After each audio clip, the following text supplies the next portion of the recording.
Okay. Okay, I'm here with Newmark Managing Director John Darcy. Thank you for joining me today. Pleasure. Brilliant. There's been a lot on this conference so far, and you've mentioned a lot about the GP pharmacist collaboration. It's a big hot topic of debate at the moment. Some community pharmacists are quite nervous about the whole prospect of that. Do you understand that anxiety?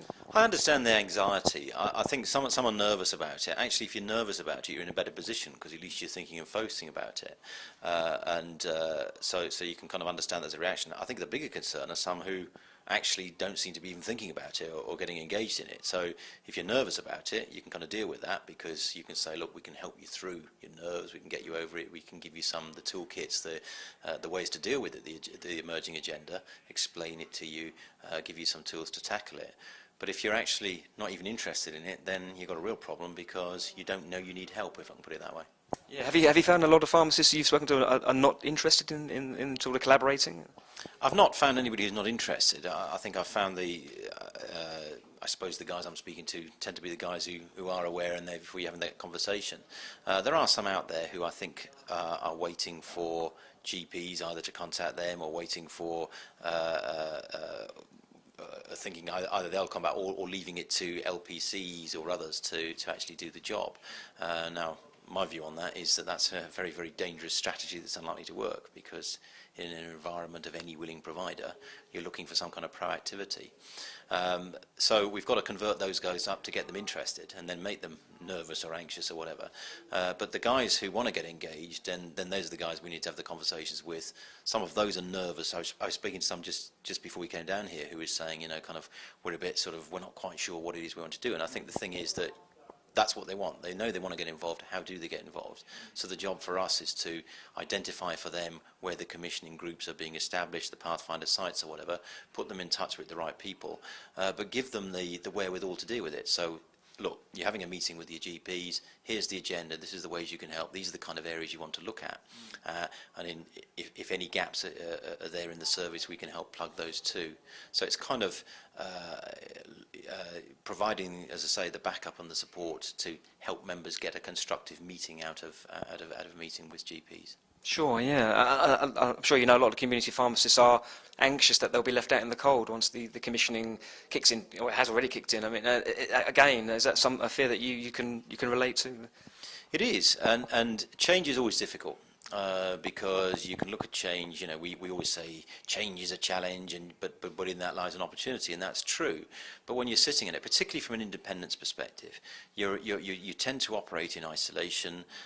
You work long hours. The supervision arrangements tie you into the pharmacy, so it's remote, it's isolated. Therefore, there's a job for organisations like Newmark to try and get over that remoteness and help you take some of the load off you, but also provide you the support and wherewithal to help you appreciate the bigger agenda. So naturally there'll be some nervousness with that. You know, am I going to get bypassed? And even if I do want to get engaged, how do I do that? And that's got to be about, yes, first of all, realising that there is a change afoot, realising you need to kind of up your game to get behind the change and get involved with that change.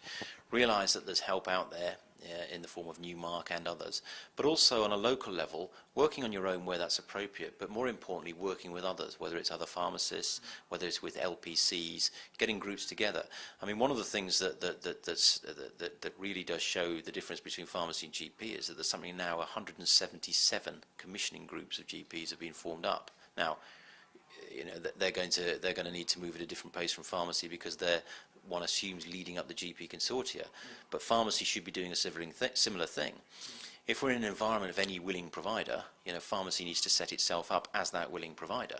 So it needs to know what it's going to provide, how that's going to give a return, but more importantly, it needs to know who it's engaging with to be offering the provision of its service, and that's a role for us in helping pharmacists in that engagement. Absolutely, yeah. A community pharmacy, I think for a long time, has been hindered by a lack of decisive leadership, perhaps, and hence the formation of Pharmacy Voice, I guess. Would you go along with that? The community pharmacy hasn't had so many bodies regulating the industry. Is it a concern for you as well?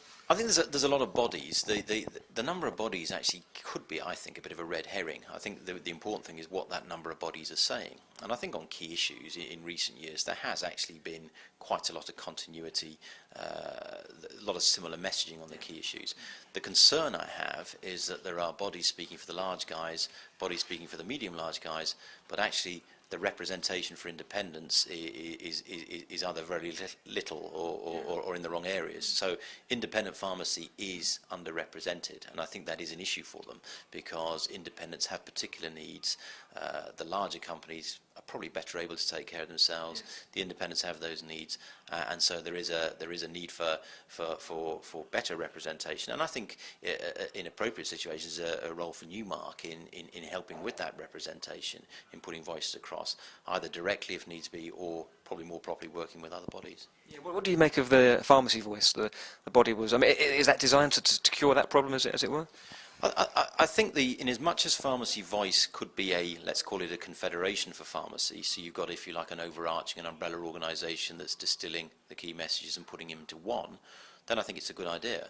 But you still got the problem, if it's bringing messages together, where's the message coming from the independent? Who's delivering that? How is it being formulated? So the idea of Pharmacy Voice and a single voice for pharmacy, yeah, I'm into that. That's good. But I have a concern further back for the independent sector as to what is their message and how do we take that forward? Yes, absolutely. Just briefly, what Newmark's strategy for the rest of this year, 2011, what's the thrust of their goals for the remainder of this year? Well, fundamentally, we want to be almost the head office for independents. The issue they've got, notwithstanding the changes we've talked about, they've got a huge workload now, huge workload in terms of doing the day job, whether it's dispensing prescriptions, providing added value services, but also they're suffering under a mountain of paperwork now, which is just coming through, and it's symptomatic of being an increasing part of healthcare. So they need help. They need help in taking some of that load off. So our job is to provide a range of commercial offerings, a range of professional services offerings to take that load off them. So what they can do is they can do the day job, which is focusing upon patients, and leave us to keep them in loop in terms of what's going on, but provide them with the services and support they need to ensure they stay in a profitable business. Well, thank you for joining me today, John. Much appreciated. Thank you.